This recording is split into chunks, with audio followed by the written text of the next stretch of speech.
Filho encontra a mãe idosa sozinha e doente abandonada em lugar deserto. Mas o que acontece depois? A poeira vermelha da estrada de terra subia em nuvens densas, enquanto o carro avançava devagar pela região abandonada. Aquele lugar, nos arredores de uma pequena cidade do interior de Goiás, parecia esquecido pelo tempo. Casas com telhados desabados, porteiras enferrujadas e o silêncio pesado de quem não vê movimento humano há anos. Era ali, naquele cenário desolador, que Rafael jamais imaginaria encontrar algo que mudaria sua vida para sempre. Uma figura frágil, sentada na sombra rala de uma árvore seca, com roupas sujas e o olhar perdido no horizonte.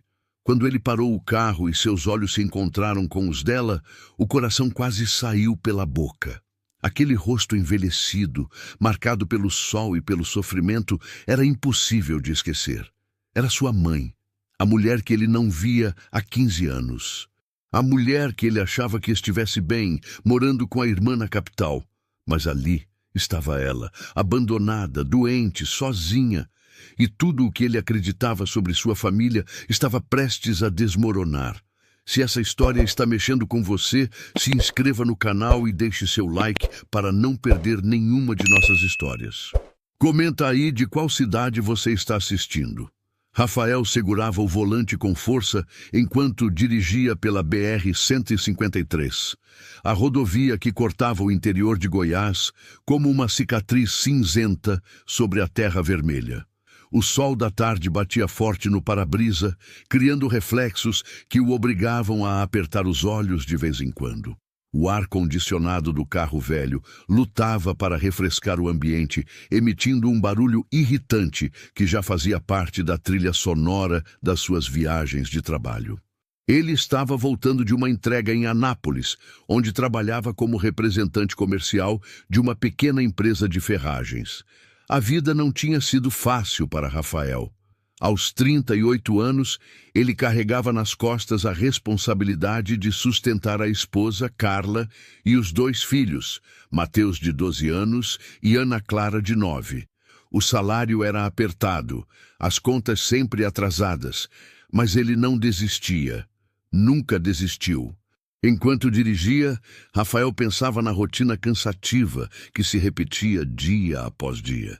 Acordar às 5 da manhã, tomar um café rápido, pegar a estrada ainda escura, visitar clientes em cidades pequenas espalhadas pelo interior goiano, anotar pedidos em um caderno velho que já tinha as pontas gastas, negociar prazos e descontos, voltar para casa já de noite, jantar o que Carla havia deixado guardado no micro-ondas, ajudar os filhos com a lição de casa quando ainda tinha energia e dormir poucas horas antes de recomeçar tudo no dia seguinte. Era uma vida de luta constante, mas era a vida dele. E ele aceitava isso porque sabia que estava construindo algo para a família, tijolo por tijolo, mesmo que devagar. O celular tocou, interrompendo seus pensamentos. O nome de Carla piscava na tela. Ele atendeu no viva voz, mantendo os olhos na estrada. Oi, amor. Tudo bem? Tudo. Só ligando para saber se você já está voltando. O Mateus está perguntando se você vai chegar a tempo para ver o jogo com ele. É Goiás e Atlético hoje. Ele está ansioso. Rafael sorriu. O filho adorava futebol, assim como ele quando era criança e sonhava em ser jogador profissional. Esses sonhos tinham ficado para trás há muito tempo, mas ver o menino com a mesma paixão aquecia seu coração. Fala para ele que eu chego sim. Deve dar tempo. Tô passando por Itumbiara agora, mais umas 2 horas e eu tô aí. Tá bom. Dirige com cuidado, viu? Essas estradas de Goiás são perigosas, ainda mais nesse horário que o pessoal corre demais. Sempre dirijo com cuidado. Beijo para você e para os meninos. Beijo. Te amo. Também te amo. Ele desligou e continuou pela estrada. A paisagem era monótona.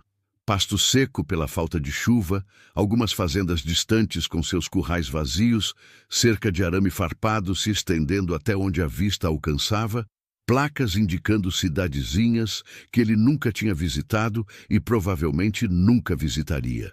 Rafael ligou o rádio. procurando alguma estação que pegasse bem naquela região. Sertanejo, notícias sobre política, propaganda de supermercado, nada que prendesse a atenção. Desligou novamente, preferindo o silêncio e seus próprios pensamentos. Foi então que ele viu a placa meio torta na beira da estrada. Povoado de Santa Rita, 8 quilômetros. O nome não dizia nada para ele, mas algo o fez diminuir a velocidade. Talvez fosse a curiosidade natural de quem passa a vida toda nas estradas, ou talvez o cansaço de dirigir tanto tempo na mesma rodovia reta e sem graça. Ele olhou o relógio no painel. Ainda tinha tempo. Decidiu desviar, só para variar o caminho e ver algo diferente. Entrou na estrada de terra e o carro começou a chacoalhar sobre os buracos. Logo nos primeiros metros, Rafael percebeu que aquele lugar era diferente de tudo que conhecia. A estrada estava cheia de buracos profundos, alguns cheios de água suja de chuvas antigas. O mato crescia selvagem nas laterais, invadindo o caminho, e não havia sinal de que muitos carros passavam por ali. As marcas de pneus que existiam pareciam antigas, já meio apagadas pela ação do vento e do tempo. Ele seguiu devagar, desviando dos buracos maiores, sentindo o volante vibrar nas mãos.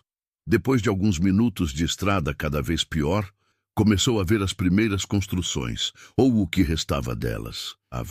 Paredes de alvenaria descascadas, com tijolos expostos, janelas sem vidro que pareciam olhos vazios fitando o nada, telhados caídos deixando as estruturas das casas abertas ao céu. Portas de madeira apodrecida penduradas por uma dobradiça só. Santa Rita era um povoado abandonado, uma daquelas vilas que foram esvaziando aos poucos quando as pessoas migraram para cidades maiores em busca de oportunidades, hospitais, escolas melhores. Rafael já tinha ouvido falar de lugares assim, fantasmas do progresso, que deixou alguns cantos para trás, mas nunca tinha visto um de perto. Era como entrar em um filme antigo, daqueles em preto e branco que passavam na TV de madrugada e mostravam o Brasil esquecido.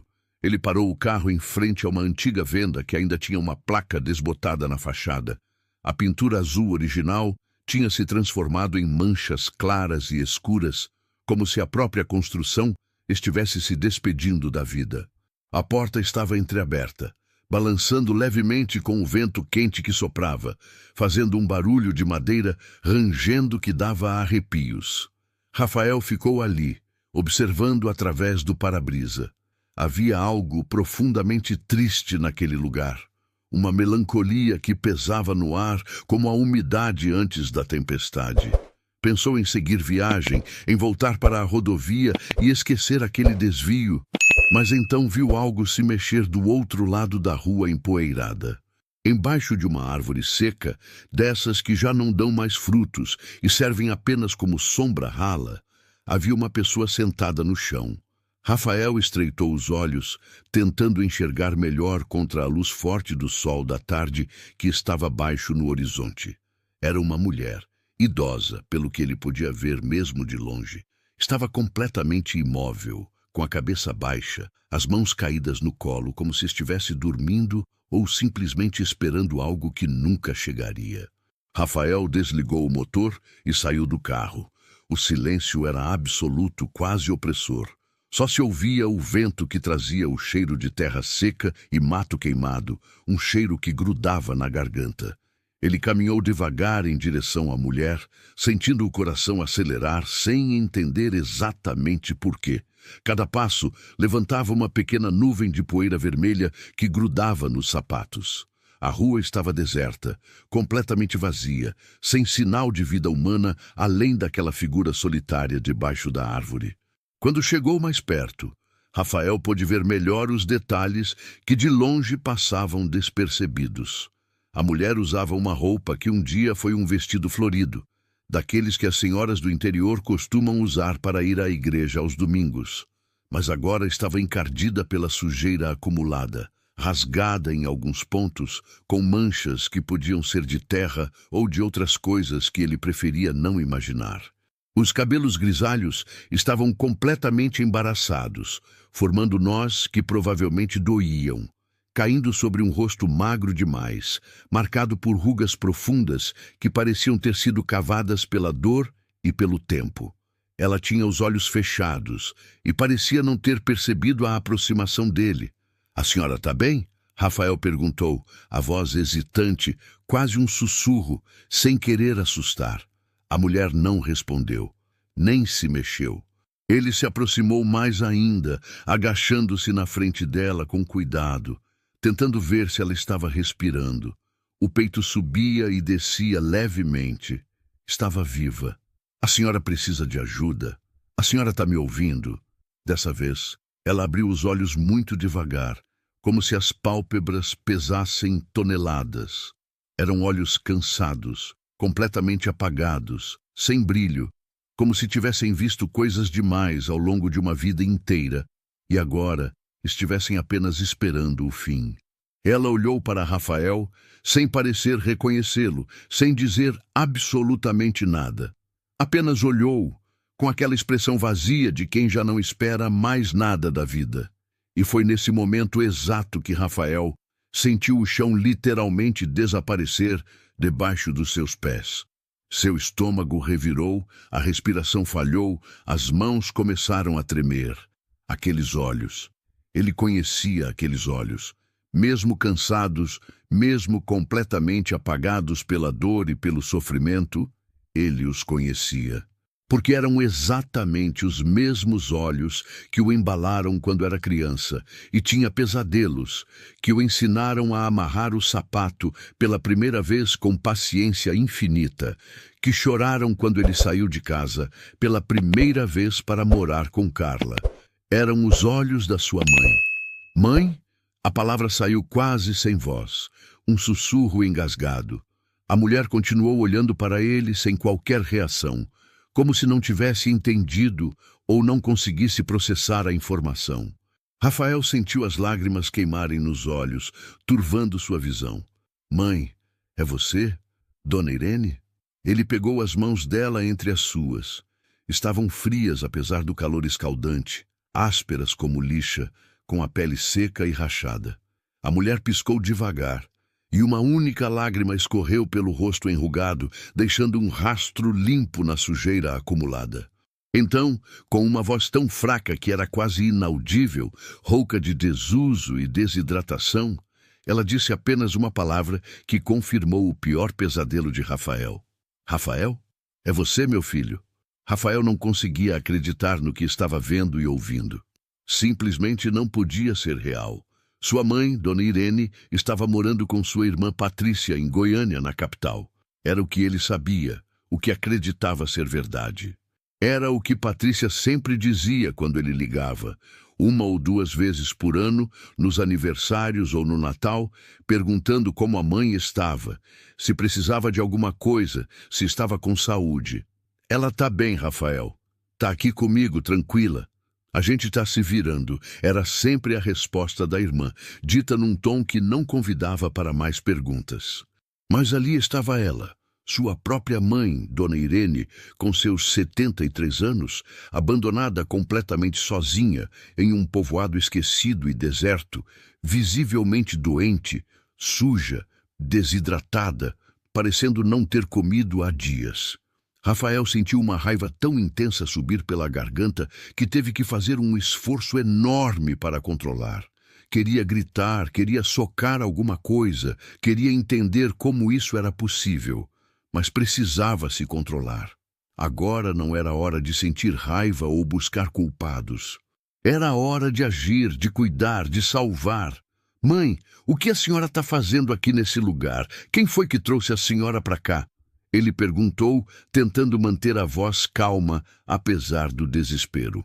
Dona Irene olhava para o filho com os olhos marejados, como se ainda não conseguisse acreditar que ele estava realmente ali, na frente dela, depois de tanto tempo. Parecia que ela mal conseguia processar que aquilo não era um sonho ou uma alucinação causada pela fome e pelo sol. A boca se mexia com dificuldade, mas as palavras custavam a sair, como se ela tivesse esquecido como se formavam. "Patrícia, foi ela. Ela me trouxe aqui. Rafael sentiu o estômago revirar com uma náusea violenta. Sua irmã, sua própria irmã de sangue tinha feito isso. Patrícia trouxe a senhora aqui? Quando foi isso, mãe? Faz quanto tempo? Dona Irene fechou os olhos, como se estivesse tentando lembrar de algo muito distante, mas a memória falhasse completamente, confusa pela desnutrição e pelo trauma. Faz tempo, não sei ao certo. Os dias se misturam. Acho que 2 meses, talvez 3. A voz dela era tão fraca que Rafael precisou se aproximar ainda mais para ouvir, colocando o ouvido perto da boca dela. Ele olhou ao redor com atenção, analisando cada detalhe daquele lugar maldito. Não havia absolutamente nada ali que indicasse vida. Nenhuma casa habitada, nenhuma outra pessoa, nenhum sinal de civilização ou de humanidade. Não tinha água corrente, não tinha luz elétrica, não tinha comida. Como ela estava sobrevivendo todo esse tempo? A senhora comeu hoje, mãe? Comeu alguma coisa? Dona Irene balançou a cabeça devagar de um lado para o outro, um movimento que custava esforço visível. Água, só água suja, às vezes, quando chove. Rafael olhou para o lado e viu uma garrafa PET velha, dessas de 2 litros, completamente vazia, jogada no chão ao lado dela. O rótulo estava apagado pelo sol, o plástico opaco e sujo. O coração dele se partiu em 1000 pedaços ao imaginar sua mãe bebendo água da chuva que acumulava em qualquer buraco. Ele sentiu um nó na garganta que quase o sufocou. Vem, mãe, eu vou tirar a senhora daqui agora. Vou levar a senhora para casa, para o hospital, para um lugar seguro. Isso aqui acabou. Ele passou o braço em volta dela e tentou ajudá-la a levantar com todo cuidado. Dona Irene era leve demais. Pesava quase nada, como se fosse feita apenas de ossos e pele. Não devia ter mais que 40 quilos. As pernas tremiam violentamente quando ela tentou ficar em pé, sem força nenhuma, e o corpo todo balançava como se fosse desmoronar a qualquer momento. Rafael a sustentou firme, praticamente carregando-a. Calma, mãe, devagar. Eu tô aqui. Não vou deixar a senhora cair. Eles caminharam muito devagar até o carro, cada passo sendo uma luta contra a fraqueza do corpo dela. Rafael abriu a porta de trás com uma das mãos, mantendo a mãe apoiada com a outra, e a ajudou a se deitar no banco com o máximo de cuidado possível, como se estivesse segurando algo extremamente frágil que poderia quebrar a qualquer momento. Ela fechou os olhos imediatamente, completamente exausta, apenas pelo esforço de caminhar alguns metros. A respiração estava rápida e difícil. Rafael ficou parado ao lado do carro aberto, as mãos tremendo, levou-as à cabeça tentando processar tudo, tentando entender a dimensão daquela situação absurda. Patrícia, sua irmã mais velha, a filha que sempre se dizia tão dedicada, tão cuidadosa, tão responsável. Como ela pôde fazer uma coisa dessas? Como uma pessoa podia simplesmente abandonar a própria mãe, uma mulher idosa e frágil, em um lugar deserto desses, sem comida, sem água, sem ninguém, para morrer sozinha como um animal? Ele pegou o celular com as mãos ainda tremendo de raiva e discou o número da irmã. Tocou 1 vez, 2, 3 vezes. Caiu na caixa postal. Ele discou de novo, apertando as teclas com força. Mesma coisa. Ela estava recusando as chamadas. Provavelmente viu quem era e decidiu não atender. Na terceira tentativa frustrada, ele deixou um recado, e a voz saiu trêmula, misturando raiva mal contida com desespero. Patrícia, é o Rafael. Eu encontrei a mãe. Você está me ouvindo? Eu encontrei ela abandonada num lugar esquecido por Deus e pelos homens, morrendo de fome e de sede. Você vai me explicar o que aconteceu. Você vai me dar explicações agora, porque isso não vai ficar assim. Me liga de volta imediatamente. Ele desligou com força e entrou no carro, batendo a porta com mais violência do que pretendia. Olhou pelo retrovisor. Dona Irene parecia ter desmaiado ou estar dormindo. Ele não sabia distinguir direito. Precisava levá-la urgentemente para um hospital. Ligou o motor e saiu dali o mais rápido que a estrada de terra permitia, levantando nuvens de poeira vermelha atrás do carro. Durante todo o caminho de volta para a rodovia principal, Rafael não conseguia parar de pensar, a mente rodando em círculos furiosos. 15 anos. Fazia exatos 15 anos que ele tinha se afastado fisicamente da família de origem. Não foi uma decisão fácil de tomar, muito pelo contrário. Foi uma das coisas mais difíceis que ele já teve que fazer na vida. Mas foi absolutamente necessária para sua própria saúde mental e para construir sua vida. Na época, Rafael era jovem. Tinha apenas 23 anos, cheio de sonhos e planos para o futuro. Queria construir a própria vida ao lado de Carla, a mulher que amava. Mas a família de Dona Irene sempre foi extremamente complicada, cheia de conflitos, manipulações e jogos emocionais. Patrícia, 4 anos mais velha, sempre foi tratada como a filha preferida, a filha perfeita que ficou perto, que nunca saiu de casa, que cuidava da mãe. Segundo ela mesma, fazia questão de dizer para todo mundo que quisesse ouvir. Rafael, por outro lado, sempre foi visto e tratado como o filho ingrato, o egoísta que foi embora, o que abandonou a família, o que escolheu a esposa e construir sua própria vida em vez de ficar ali servindo eternamente. A própria Dona Irene, manipulada por Patrícia ao longo dos anos, às vezes fazia comentários que doíam, dizendo que Rafael não ligava mais para ela, que tinha esquecido da mãe. A verdade era bem mais complexa e dolorosa do que parecia de fora. Rafael sempre amou profundamente a mãe. Guardava memórias lindas da infância com ela, mas simplesmente não aguentava mais a manipulação constante de Patrícia, que usava Dona Irene como arma emocional para conseguir dinheiro, favores, atenção e controle sobre todos ao redor. Quando Rafael decidiu finalmente se casar com Carla, depois de 3 anos de namoro, Patrícia fez absolutamente tudo o que estava ao seu alcance para impedir o casamento. Dizia para quem quisesse ouvir que Carla não era boa o suficiente para o irmão, que era interesseira, que ia afastar Rafael da família e manipulá-lo. Criou intrigas, espalhou mentiras, fez cenas dramáticas. No fim, depois de muita luta e sofrimento, Rafael escolheu seguir a própria vida, casar com Carla e construir sua família longe daquela toxicidade toda. E o preço que pagou por essa escolha foi o afastamento quase completo. Mas ele nunca abandonou completamente. Sempre ligava, mesmo que poucas vezes por ano. Sempre perguntava pela mãe, sempre oferecia ajuda financeira quando podia, mesmo com as dificuldades que enfrentava. E Patrícia sempre dizia a mesma coisa, com aquela voz firme e controlada. "Tá tudo bem aqui, Rafael. A mãe tá comigo, tranquila. A gente não precisa de nada, não." Agora ele finalmente entendia toda a verdade por trás daquelas palavras. Estava tudo bem para Patrícia. Estava tranquilo para ela.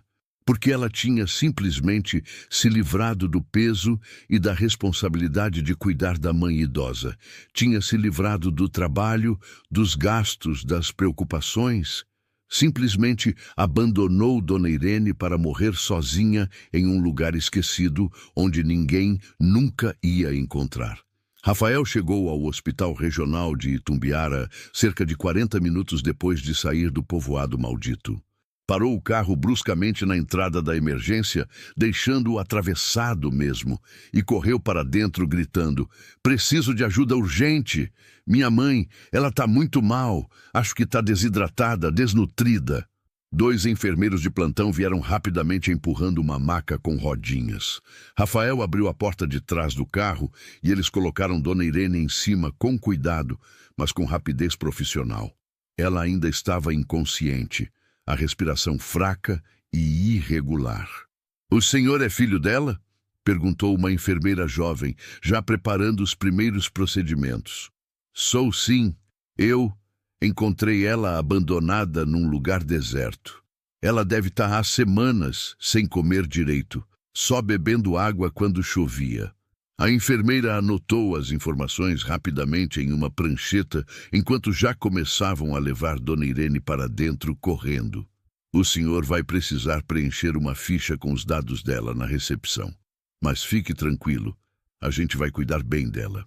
Rafael seguiu a enfermeira até a recepção, as pernas tremendo. Suas mãos tremiam violentamente enquanto tentava segurar a caneta e escrever as informações básicas no formulário. Nome completo da mãe: Irene Maria dos Santos. Data de nascimento: 15 de março de 1952. Endereço atual. Ele parou. Não sabia qual endereço colocar. Colocou o endereço antigo da irmã em Goiânia, mesmo sem saber se ainda era válido. Convênio médico. Não tinha nenhum. Seria atendimento pelo SUS mesmo. Ela vai ficar bem? Por favor, me diz que ela vai ficar bem, Rafael perguntou, a voz embargada. A recepcionista olhou para ele com uma expressão de simpatia genuína. O médico vai avaliar o estado dela com urgência, mas pelo que o senhor descreveu, ela precisa de hidratação venosa imediata e cuidados médicos intensivos. O senhor fez muito bem em trazer ela. Salvou a vida dela. Rafael assentiu sem conseguir falar mais nada. Foi sentar em uma das cadeiras de plástico duro da sala de espera lotada. O lugar estava cheio de gente em situações diversas de sofrimento.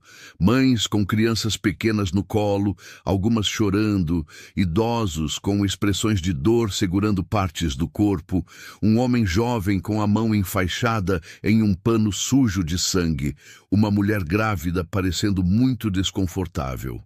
A televisão velha pendurada na parede passava um programa de auditório com o volume baixo, mas absolutamente ninguém prestava atenção. Cada um estava mergulhado em seu próprio mundo de dor e preocupação. Rafael olhou para o celular. Nenhuma ligação de retorno de Patrícia, nenhuma mensagem, nada. Ela estava ignorando completamente. Ele digitou uma mensagem curta e direta, sem rodeios. Tô no Hospital Regional de Itumbiara com a mãe. Ela tá em estado grave.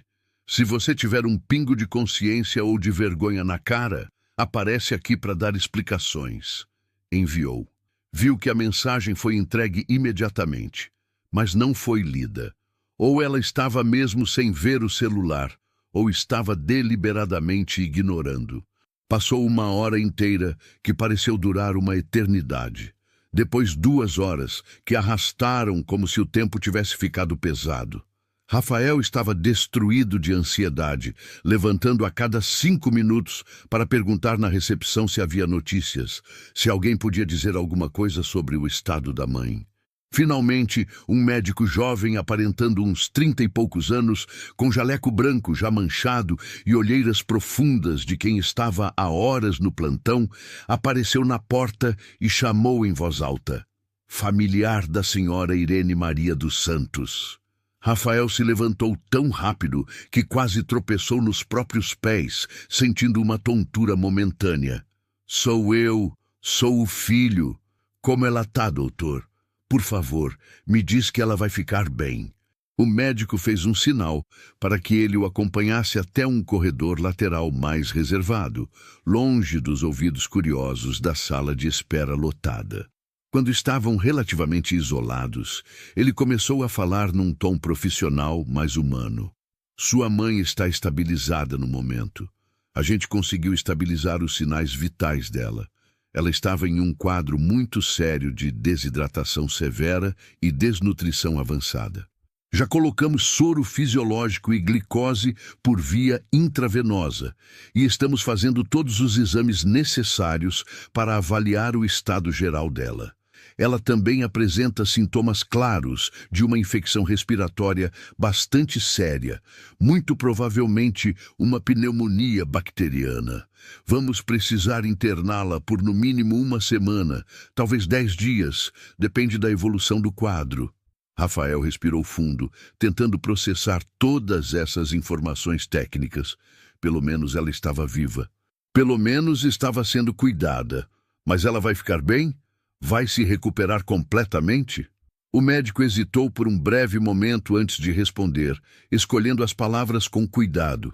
Olha, com os cuidados médicos adequados, hidratação, antibióticos e alimentação gradual, sim, As chances de recuperação são boas, considerando a idade dela. Mas eu preciso ser honesto com o senhor. O corpo dela passou por um trauma muito grande. Desnutrição e desidratação nesse nível causam danos que levam tempo para reverter. E na idade dela, qualquer complicação pode ser séria. Mas ela é forte. Está lutando. Isso conta muito. Rafael sentiu a garganta apertar novamente com a emoção. Eu preciso perguntar uma coisa, Sr. Rafael. O médico continuou, num tom mais sério. Em que condições exatamente o senhor encontrou sua mãe? Porque o quadro clínico dela é totalmente compatível com negligência grave, abandono e maus tratos. Como médico, eu tenho a obrigação legal de reportar casos assim. Rafael sentiu a raiva voltar com força, mas dessa vez era uma raiva fria, controlada. Eu encontrei ela completamente sozinha, doutor. Abandonada em um povoado deserto, vazio, sem ninguém. Sem comida, sem água potável, sem abrigo adequado, minha irmã mais velha deveria estar cuidando dela. Era o que ela me dizia sempre que eu perguntava. Mas, na verdade, ela abandonou nossa mãe lá para morrer. O médico fez uma anotação cuidadosa em uma prancheta que carregava. Entendo perfeitamente a situação. Vou precisar notificar oficialmente o Ministério Público e a Assistência Social sobre este caso. Situações de abandono de idosos são crimes graves que precisam ser investigados e punidos. O senhor está disposto a prestar depoimento formal quando necessário? Completamente disposto. Eu quero que investiguem tudo. Quero que minha irmã pague pelo que fez com nossa mãe. O médico assentiu com aprovação. O senhor pode ir ver sua mãe agora se quiser, mas preciso avisar que ela está sedada. O corpo dela precisa de repouso absoluto para começar a se recuperar. Pode ser que ela não acorde ou não consiga falar muito. Eu entendo. Só quero ver ela, saber que ela está realmente segura agora. O médico levou Rafael através de corredores de hospital, com aquele cheiro característico de desinfetante misturado com remédios, até a ala de internação. Era um quarto compartilhado, com 6 leitos separados, apenas por cortinas finas, de tecido verde desbotado. Dona Irene estava no último leito, perto da janela que dava para o estacionamento. Ela parecia tão absurdamente pequena e frágil naquela cama de hospital, com o soro no braço conectado por uma agulha, os aparelhos médicos apitando baixinho ao lado em um ritmo constante e tranquilizador, monitorando cada batimento do coração dela. A pele do rosto ainda estava muito pálida, os lábios rachados, mas ela estava limpa. Alguém tinha dado um banho nela, penteado os cabelos embaraçados. Rafael puxou uma cadeira de plástico desconfortável e sentou bem ao lado da cama, o mais perto possível. Pegou a mão da mãe, que agora estava mais quente por causa do soro, e segurou com todo o carinho que tinha guardado todos esses anos, acariciando de leve com o polegar. Desculpa, mãe. Me desculpa por não ter estado mais perto esses anos todos. Me desculpa por não ter percebido o que estava acontecendo. Mas agora eu vou cuidar da senhora. Eu prometo solenemente que vou cuidar da senhora do jeito que a senhora sempre mereceu. Isso eu juro. Ele ficou ali sentado por mais de 1 hora, só observando a respiração dela, ouvindo os sons característicos do hospital ao redor, as conversas abafadas dos médicos e enfermeiras no corredor, os passos apressados de quem corria para alguma emergência, o choro distante de algum paciente em outro quarto, o bip constante das máquinas. Era um ambiente triste, mas ao mesmo tempo reconfortante, porque significava que ela estava sendo cuidada, estava segura, estava viva. O celular dele vibrou. Ele olhou, esperando que fosse Carla, mas era uma mensagem de Patrícia. Finalmente! Ele abriu com o coração acelerado. Não sei do que você está falando, Rafael. A mãe está aqui em casa comigo. Você deve ter se confundido com outra pessoa. Rafael sentiu o sangue literalmente ferver nas veias. Ela estava mentindo descaradamente, tentando negar o óbvio. Ele respondeu imediatamente, digitando com tanta força que quase quebrou a tela do celular. Para de mentir, Patrícia. Eu encontrei ela. Nossa mãe, a senhora Irene, abandonada para morrer. Ela está internada aqui no hospital de Itumbiara agora mesmo, em estado grave. Você abandonou nossa própria mãe para morrer sozinha, como um cachorro na rua. Pode parar de fingir, porque não vai funcionar. Patrícia demorou vários minutos para responder, e quando o fez, a mensagem veio carregada de raiva defensiva. Você não sabe de absolutamente nada da minha vida, Rafael. Você sumiu por 15 anos inteiros e agora aparece do nada querendo bancar o filho perfeito, o Salvador. Eu cuidei dela sozinha esse tempo todo, sozinha. Enquanto você estava vivendo sua vidinha feliz com sua família perfeita, eu estava aqui lidando com tudo. Você não tem direito de me julgar.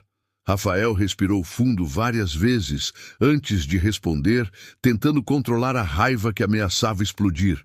Cuidar não é abandonar uma pessoa idosa numa vila deserta sem comida e sem água, Patrícia. Isso não é cuidar. Isso é tentar matar. Amanhã de manhã eu vou te procurar pessoalmente. E você vai me explicar tudo nos mínimos detalhes, cada decisão que tomou. E vai encarar as consequências. Patrícia não respondeu mais nada depois disso. Rafael bloqueou o celular e voltou sua atenção completa para a mãe. Não ia deixar que a raiva da irmã contaminasse esse momento. Rafael passou a noite inteira no hospital, dormindo ou tentando dormir naquela cadeira de plástico extremamente desconfortável ao lado da cama de Dona Irene.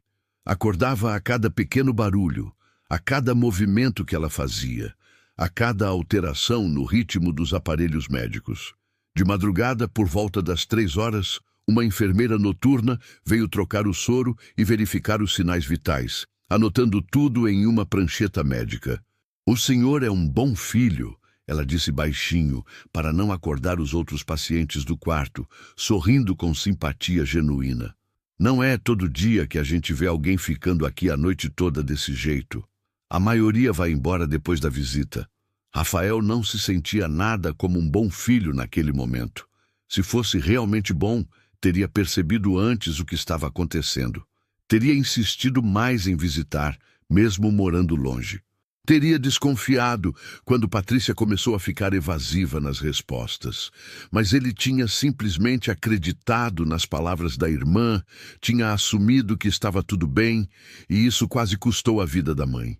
Quando finalmente o sol nasceu, pintando o céu de laranja através da janela suja do hospital, Rafael saiu do quarto para esticar as pernas entorpecidas e tomar um café na lanchonete do hospital que ficava no térreo. O lugar era pequeno e simples, com algumas mesas de fórmica e cadeiras de plástico, atendido por uma senhora de meia-idade que parecia estar ali desde sempre. Ele comprou um pão de queijo ainda quente e um café preto forte.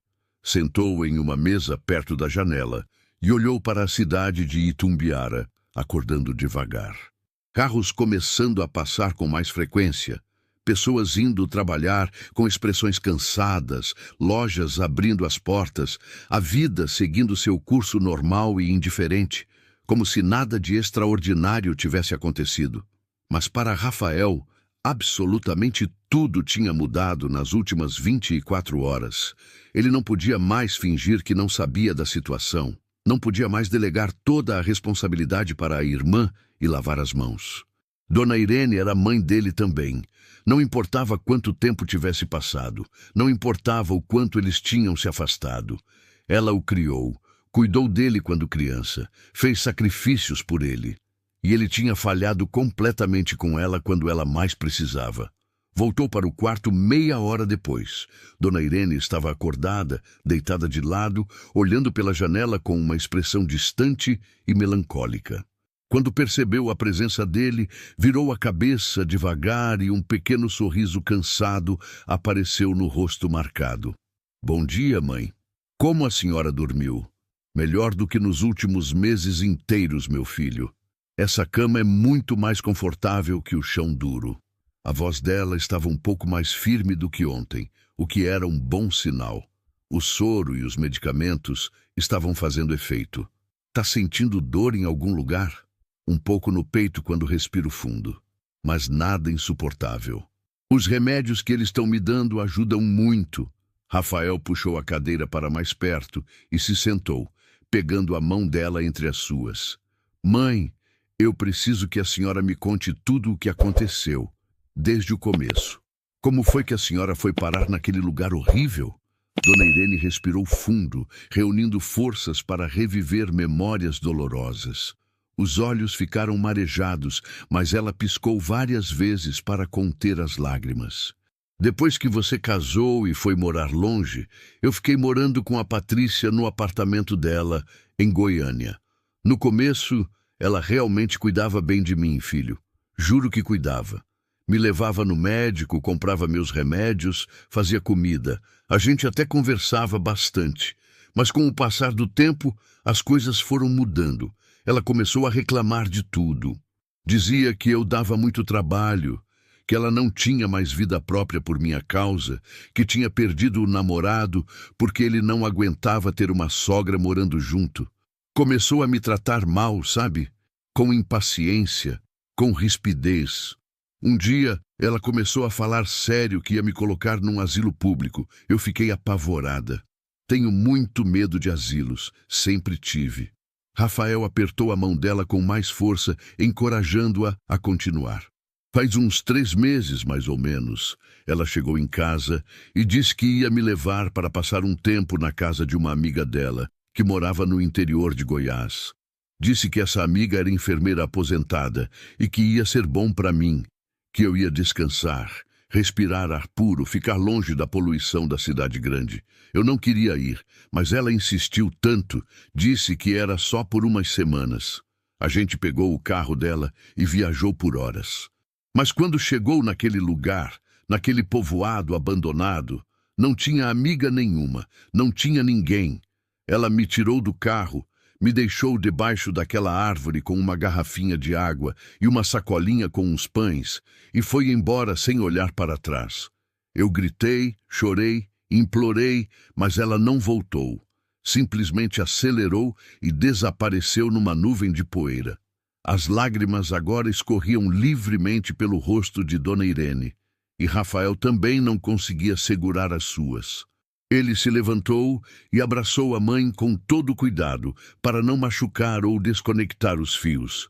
Me desculpa, mãe. Me desculpa por não ter percebido o que estava acontecendo com a senhora. Você não tem culpa de nada, filho. Você não podia saber. A Patrícia sempre foi muito boa em esconder as coisas, em manipular a verdade. Como a senhora conseguiu sobreviver todo esse tempo sozinha? Tinha uma senhora muito idosa que morava numa casinha mais afastada do povoado. Dona Conceição se chamava. Ela devia ter uns 90 anos, andava toda curvada com uma bengala. Quando me viu ali abandonada, ela teve pena. Me levou para a casa dela, me deu um pouco de comida, água limpa. Mas ela era muito velhinha e doente também. Quase não conseguia andar direito nem cuidar de si mesma.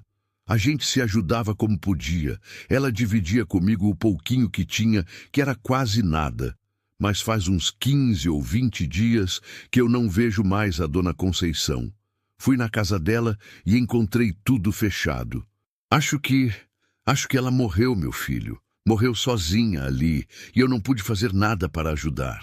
Rafael fechou os olhos, sentindo uma dor profunda no peito. 2 mulheres idosas, abandonadas para morrer sozinhas. Uma delas não teve a sorte de ser encontrada a tempo. Por que a senhora não tentou pedir ajuda para alguém que passasse, mãe? Não passou nenhum carro, nenhuma pessoa? Passava um carro ou outro muito de vez em quando, mas sempre em alta velocidade, levantando poeira. Eu tentei acenar algumas vezes, mas eles nunca paravam. Acho que tinham medo ou simplesmente não me viam direito. E eu não tinha forças para correr atrás. E o celular? Por que não me ligou, mãe? A Patrícia levou meu celular 1 semana antes de me abandonar. Disse que eu não precisava mais dele, que era desperdício pagar conta, e mesmo se tivesse, eu não decorava mais seu número. Faz tanto tempo que a gente não conversa. Rafael abraçou a mãe de novo, sentindo o corpo frágil dela tremendo de emoção. Ficaram assim por longos minutos, em silêncio, apenas segurando um ao outro, tentando curar anos de distância e dor com um simples abraço. Eu vou resolver isso tudo, mãe. A senhora não vai mais voltar para aquele lugar nunca mais na vida e vai ter justiça, eu prometo. A Patrícia vai responder pelo que fez. Rafael saiu do hospital no meio da manhã completamente determinado e com um propósito claro. Ele precisava confrontar Patrícia pessoalmente, olho no olho. Precisava entender, mesmo sabendo que nunca ia realmente entender como uma pessoa conseguia fazer aquilo com a própria mãe. Antes de sair, passou na recepção e deixou seu número de celular com instruções expressas para ligarem imediatamente se houvesse qualquer mudança no estado de Dona Irene, para melhor ou para pior. Dirigiu até Goiânia, uma viagem de aproximadamente 2 horas e meia pela BR-153. Durante todo o caminho, ligou para Carla várias vezes para contar tudo nos mínimos detalhes, desde o momento que encontrou a mãe até a conversa no hospital pela manhã. Meu Deus, Rafael, eu sempre soube que sua irmã era uma pessoa difícil, complicada, mas isso passa de absolutamente todos os limites imagináveis. Isso é monstruoso. Carla disse do outro lado da linha, a voz chocada e indignada. Eu vou na casa dela agora. Preciso ouvir da boca dela o que aconteceu. Por que ela fez isso? Preciso tentar entender. Você tem certeza? Você está muito nervoso, Rafael, muito abalado emocionalmente. Não vai acabar dando em briga feia? Em violência? Eu vou tentar me controlar o máximo que conseguir. Mas ela vai ter que me dar explicações, Carla. Não dá para deixar isso passar, como se nada tivesse acontecido. Eu entendo completamente. Só toma cuidado, por favor. E qualquer coisa me liga. Eu pego as crianças na escola e vou te encontrar se você precisar. Obrigado, amor. Você é a melhor coisa que já aconteceu na minha vida. Chegando na capital, Rafael foi direto para o apartamento de Patrícia, que ficava no setor Bueno, um bairro de classe média da cidade. Era um prédio relativamente novo, com portaria e interfone, jardins bem cuidados na entrada. Ele estacionou o carro e foi até o interfone, apertando o botão do apartamento 304 com força. Quem é? A voz de Patrícia soou metálica pelo interfone. Tensa. Sou eu, Rafael. Abre aí. A gente precisa conversar agora. Houve uma pausa muito longa, de quase 1 minuto inteiro. Rafael estava prestes a apertar de novo quando ela finalmente respondeu. Não tenho absolutamente nada para falar com você, Rafael. Vai embora. Abre essa porta agora, Patrícia, ou eu subo e arrombo. E não pensa que eu tô brincando. Você não teria coragem. Testa aí para ver. Eu acabei de encontrar nossa mãe abandonada para morrer. Você acha mesmo que eu não tenho coragem de arrombar uma porta? Outra pausa longa e pesada. Então o barulho eletrônico da trava liberando. Rafael entrou e subiu as escadas até o 4º andar, ignorando completamente o elevador. Precisava do esforço físico para tentar controlar a adrenalina que corria nas veias. Quando chegou na porta do apartamento, ela estava entreaberta. Ele empurrou e entrou. Patrícia estava na sala de estar, de braços cruzados numa postura defensiva. Ela tinha 42 anos, cabelos pintados de loiro platinado, roupas de marca que pareciam caras, unhas feitas, maquiagem impecável. Sempre se preocupou muito com aparências, sempre se achou superior a Rafael por ter diploma universitário e trabalhar em escritório. O que exatamente você quer de mim? Ela perguntou com frieza, sem nenhum traço de arrependimento na voz. O que eu quero? Rafael sentiu a raiva explodir. Eu quero saber como você teve coragem, como você conseguiu simplesmente abandonar nossa mãe, uma mulher de 73 anos, doente e frágil, para morrer sozinha num lugar abandonado. Patrícia revirou os olhos num gesto de desprezo que fez o sangue de Rafael ferver ainda mais. Deixa de ser dramático, Rafael. Para com esse teatro todo. Eu não abandonei ela para morrer coisa nenhuma. Eu deixei ela num lugar onde tinha outras pessoas que podiam cuidar dela. Tinha aquela velha lá, a Conceição. Outras pessoas. Rafael deu um passo ameaçador na direção dela. Aquela senhora tinha 90 anos, Patrícia. 90! Ela mal conseguia cuidar de si mesma. E provavelmente morreu de abandono também. Nossa mãe estava desnutrida, desidratada, com pneumonia grave. Se eu não tivesse encontrado ela por acaso, por puro acaso, ela teria morrido em poucos dias. Patrícia desviou o olhar para a janela, a mandíbula tensa, mas ainda sem demonstrar qualquer emoção real. Eu fiz o que pude durante muito tempo. Você simplesmente não tem ideia, não faz a mínima noção do trabalho que dá cuidar de uma pessoa idosa dia após dia, ano após ano. Eu cuidei dela sozinha por 15 anos inteiros. 15 anos, Rafael, enquanto você estava por aí, vivendo sua vidinha confortável com sua família feliz, eu estava aqui carregando todo o peso nas costas. Rafael forçou-se a respirar fundo várias vezes antes de responder, tentando não gritar. Eu sempre ofereci ajuda, Patrícia. Sempre perguntei se você precisava de dinheiro, de alguém para ajudar com os cuidados, se precisava de qualquer coisa. E você sempre, sem exceção, disse que estava tudo bem. Sempre disse que não precisava de nada. Patrícia soltou uma risada completamente amarga e sem humor. Dinheiro? Você realmente acha que dinheiro resolve tudo, né? Típico de homem. Você tem alguma ideia de quanto custa um remédio de pressão alta importado? Quanto custa uma fralda geriátrica de qualidade? Quanto custa ter alguém te acordando 3 vezes por noite porque precisa ir no banheiro? Quanto custa ter que faltar no trabalho toda semana para levar alguém no médico? Você sabe quanto isso tudo custa em vida, em sanidade mental, em relacionamentos destruídos? Rafael sentiu que precisava se sentar antes que as pernas falhassem. Foi até a poltrona e se deixou cair nela. Então você devia ter me pedido ajuda de verdade. Devia ter me falado a verdade sobre como estava sendo difícil. A gente podia ter contratado uma cuidadora profissional, podia ter dividido as responsabilidades de alguma forma. Patrícia finalmente se sentou também, no sofá de couro bege em frente a ele. Pareceu murchar um pouco, a máscara de frieza começando a rachar. E você ia fazer o que exatamente, Rafael? Largar seu emprego, sua mulher, seus filhos, sua vida inteira para vir morar aqui e cuidar dela comigo? Não me faça rir. Você escolheu sua vida há 15 anos atrás. Escolheu sua esposa em vez da família. Não vem agora querer bancar o filho dedicado. Rafael balançou a cabeça com tristeza profunda. Eu nunca escolhi a Carla em vez da nossa mãe, Patrícia. Eu escolhi construir minha própria vida, que é um direito que todo ser humano tem.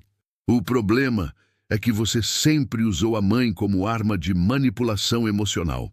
Sempre. As lágrimas finalmente começaram a escorrer pelo rosto de Patrícia, borrando a maquiagem cara que ela usava. Eu tentei, Rafael. Eu juro por Deus que eu tentei muito. Tentei de verdade durante anos, mas chegou um ponto que eu simplesmente não aguentava mais. Meu marido me deixou por causa disso tudo. Dizia que eu dava mais atenção para a mãe do que para ele, que nossa casa parecia um hospital, que ele não tinha casado para virar enfermeiro. Eu perdi meu emprego na empresa de contabilidade porque faltava demais para levar ela em consultas médicas.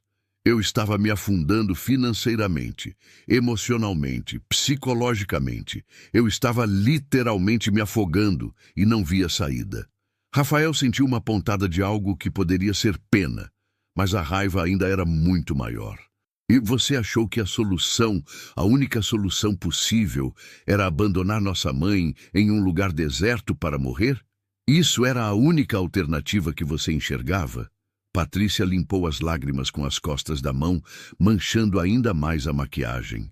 Eu realmente pensei que alguém ia encontrar ela rapidamente, que iam levar ela para um abrigo do governo, para o hospital público, para algum lugar onde cuidariam dela. Eu não conseguia mais olhar para ela sem sentir raiva, Rafael. Raiva dela, raiva de mim, raiva da situação toda. E eu sabia que se continuasse, se ficasse mais tempo, eu ia acabar fazendo algo muito pior. Ia explodir de uma forma terrível. Rafael ficou em silêncio por um longo momento, apenas olhando para a irmã que chorava. Uma parte muito pequena dele conseguia entender, de alguma forma distorcida, que ela tinha chegado num ponto de colapso emocional. Mas a parte maior, a parte racional e humana, sabia que nada disso justificava o que ela tinha feito. Isso não justifica nada, Patrícia. Absolutamente nada. Você cometeu um crime grave. Abandono de incapaz, maus tratos contra idoso. São crimes que têm pena de prisão. Patrícia olhou para ele com os olhos arregalados de medo pela primeira vez. Você vai me denunciar? Vai colocar sua própria irmã na cadeia? O médico que atendeu a mãe já notificou as autoridades competentes. Não sou eu que vou te denunciar. Eles vão investigar de qualquer forma e vão chegar em você inevitavelmente. O que eu vim fazer aqui foi te dar a chance de pelo menos reconhecer o erro, de mostrar algum arrependimento real. Patrícia baixou a cabeça, soluçando. Eu me arrependo. Claro que eu me arrependo. Você acha que eu durmo bem à noite? Você acha que eu não penso nela todos os dias? Então você vai ter que provar isso. A mãe está internada em Itumbiara. Quando ela tiver alta médica, eu vou levar ela para minha casa. Vou cuidar dela como sempre deveria ter feito desde o início. E você não vai mais se aproximar dela. Não vai ter nenhum tipo de contato, a não ser que peça desculpas sinceras de joelhos e prove, com ações concretas e não palavras vazias, que realmente mudou como pessoa. Patrícia assentiu em silêncio, completamente quebrada, as lágrimas escorrendo sem parar pelo rosto. Rafael se levantou, sentindo-se exausto emocional e fisicamente. Foi em direção à porta, mas antes de sair, olhou para trás uma última vez. Você devia procurar ajuda profissional, Patrícia. Sério mesmo. Um psicólogo, um psiquiatra, algum profissional da área de saúde mental. Porque o que você fez não foi só contra a nossa mãe, foi contra você mesma também. Você destruiu a si própria com essas escolhas. Ele saiu sem esperar resposta, fechando a porta atrás de si com um estalo final. Desceu as escadas devagar, cada degrau pesando 1 tonelada, entrou no carro e ficou ali parado por vários minutos, apenas processando tudo o que tinha acontecido. Então ligou para Carla e chorou ao telefone durante 15 minutos seguidos, liberando toda a tensão, raiva e tristeza acumuladas. Rafael voltou para Itumbiara, com o coração ainda pesado, mas com uma determinação renovada. A conversa com Patrícia não tinha resolvido absolutamente nada, em termos práticos, apenas confirmado o que ele já sabia. Sua irmã havia cometido um ato imperdoável e agora teria que viver com as consequências disso pelo resto da vida. Mas agora ele tinha uma nova e urgente preocupação ocupando sua mente completamente. Como exatamente ia cuidar de Dona Irene quando ela recebesse alta do hospital? A situação prática era complicada. Ele trabalhava todos os dias, de segunda a sábado, viajando por diversas cidades do interior goiano, visitando clientes, às vezes ficando fora de casa por 2 ou 3 dias seguidos, quando precisava ir para regiões mais distantes.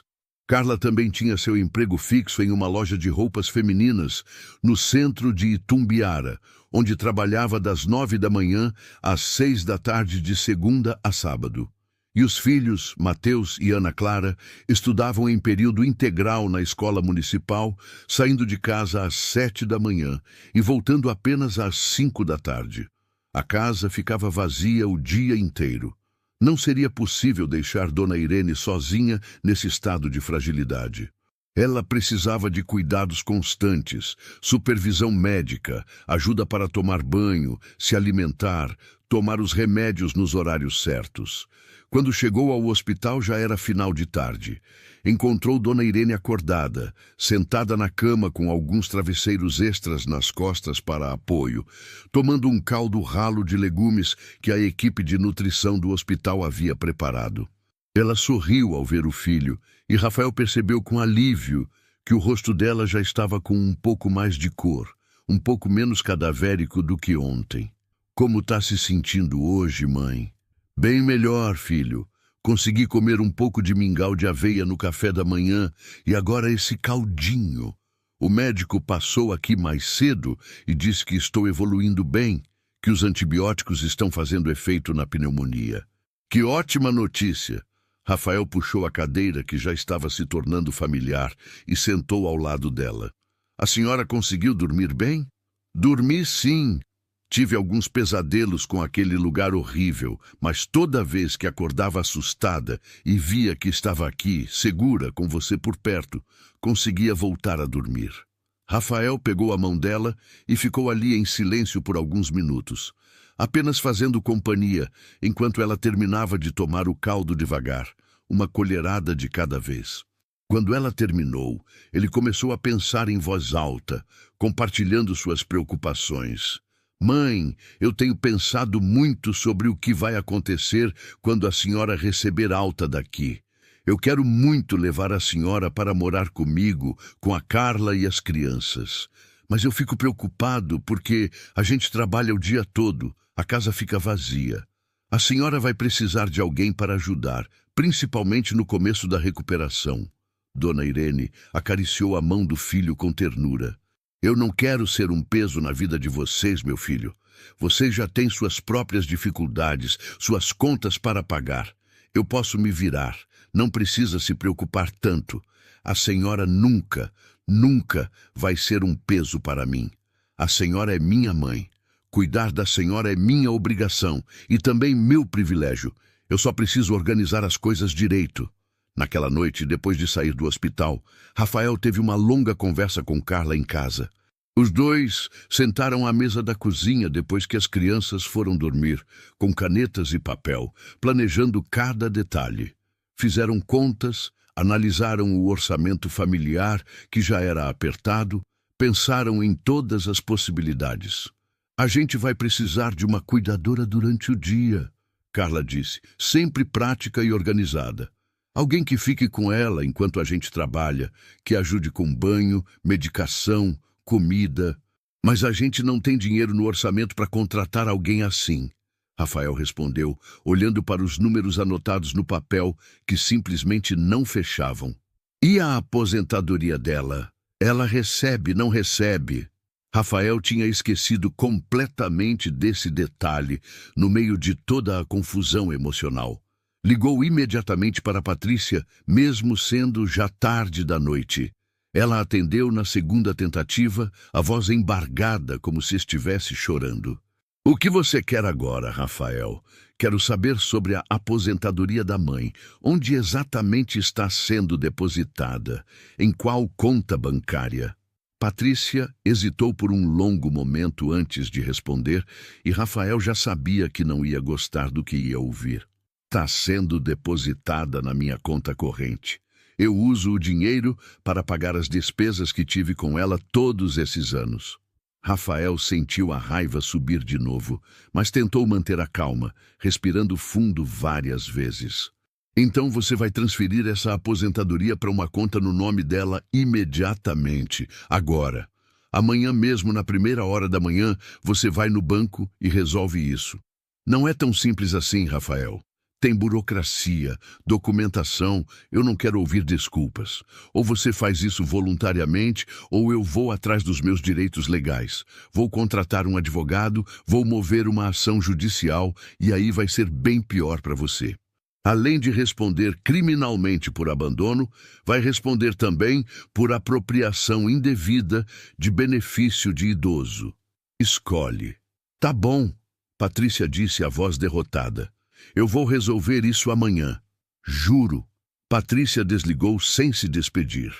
Mas 3 dias depois, exatamente como Rafael havia exigido, ele recebeu uma ligação do gerente da agência bancária de Itumbiara, confirmando que a aposentadoria de Dona Irene, no valor de um salário mínimo e meio, tinha sido transferida para uma conta poupança nova aberta em nome dela. Não era muito dinheiro, mas já ajudava significativamente. Com esse dinheiro, e fazendo alguns ajustes dolorosos no orçamento familiar, cortando despesas supérfluas, cancelando alguns serviços que não eram essenciais, Rafael conseguiu calcular que seria possível, apertado, mas possível, contratar uma cuidadora para ficar com Dona Irene durante o dia. Carla foi quem encontrou Dona Marlene através de uma indicação de uma colega da loja. Ela tinha 60 anos, era viúva, tinha trabalhado como técnica de enfermagem durante 30 anos antes de se aposentar. E agora fazia trabalhos de cuidadora para complementar a renda e também porque simplesmente gostava de cuidar de pessoas. Elas conversaram longamente, Carla explicou toda a situação difícil e Dona Marlene aceitou o trabalho, mesmo o salário sendo um pouco abaixo do que ela normalmente cobrava. Disse que a história tinha tocado seu coração e que queria ajudar. Enquanto Dona Irene ainda estava internada, Rafael e Carla trabalharam freneticamente para preparar a casa. Transformaram o pequeno escritório que Rafael raramente usava, que servia mais como depósito de coisas velhas, em um quarto confortável para ela. Compraram uma cama nova, não muito cara, mas confortável e com colchão ortopédico adequado para idosos, um armário pequeno mas funcional em uma liquidação, colocaram cortinas claras e alegres que deixavam bastante luz do sol entrar.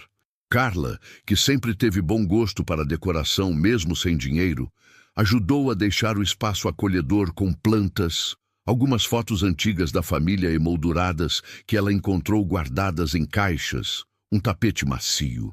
Mateus e Ana Clara também participaram, animados com a ideia de ter a avó morando com eles. Uma avó que mal conheciam, mas que já amavam pela forma como o pai falava dela. Fizeram desenhos para pendurar na parede do quarto novo, escolheram flores para plantar em vasos. No 10º dia de internação, o médico finalmente deu a alta para Dona Irene. Ela tinha se recuperado surpreendentemente bem, considerando o estado grave em que chegou. A pneumonia estava curada. A desidratação revertida, ela tinha ganhado 4,5 quilos. Ainda estava frágil e precisaria de acompanhamento médico regular, fisioterapia para recuperar força muscular, mas o pior tinha passado. No dia em que foi buscá-la, Rafael levou uma roupa nova, simples, mas limpa e confortável, que Carla tinha comprado especialmente para ela. Ajudou a mãe a se vestir, a pentear os cabelos que já estavam crescendo de volta, a calçar um sapato macio. Quando ela ficou em pé, apoiada nele, olhou-se no pequeno espelho do banheiro do hospital e sorriu. Eu estava parecendo um fantasma, né, filho? Agora já estou voltando a ser gente de novo. A senhora sempre foi e sempre vai ser gente, mãe, e das melhores. A viagem até a casa foi tranquila. Rafael dirigindo devagar demais para os padrões dele, evitando cada buraco na estrada, parando de vez em quando para verificar se ela estava confortável. Quando finalmente chegaram e ele estacionou na frente da casa simples, mas bem cuidada, Dona Irene ficou emocionada. É aqui que vocês moram? É bonita, parece acolhedora. Carla, Mateus e Ana Clara estavam esperando na porta. As crianças tinham feito uma faixa improvisada com papel pardo escrito "Bem-vinda, vó Irene", em letras coloridas. Dona Irene chorou de emoção ao ver os netos que mal conhecia fazendo aquele gesto de carinho. Rafael a ajudou a entrar devagar, mostrando cada cômodo da casa, explicando onde ficava cada coisa. Quando chegaram ao quarto que tinham preparado para ela, Dona Irene parou na porta, olhando ao redor, com lágrimas escorrendo pelo rosto. "Vocês fizeram tudo isso para mim?" "Claro, mãe. A senhora merece muito mais do que isso. Merece o mundo inteiro." Ela entrou no quarto, tocou na cama, nos lençóis limpos e cheirosos, olhou as fotos nas paredes, as cortinas floridas, as plantas verdes, sentou-se na cama devagar, testando a maciez do colchão, e então olhou para Rafael, Carla e as crianças reunidos na porta. Obrigada, meu filho. Obrigada, Carla. Obrigados, meus netinhos. Obrigada por não terem desistido de mim quando todo mundo desistiu. Esse é o melhor presente que alguém já me deu. O presente de uma segunda chance de viver com dignidade. Rafael se ajoelhou na frente dela e segurou suas mãos.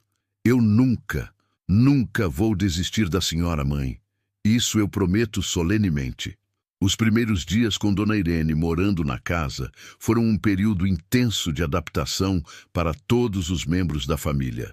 A rotina, que já era corrida, ficou ainda mais apertada, com novas responsabilidades, novos horários para cumprir, novas preocupações. Dona Irene precisava de ajuda praticamente para tudo no início.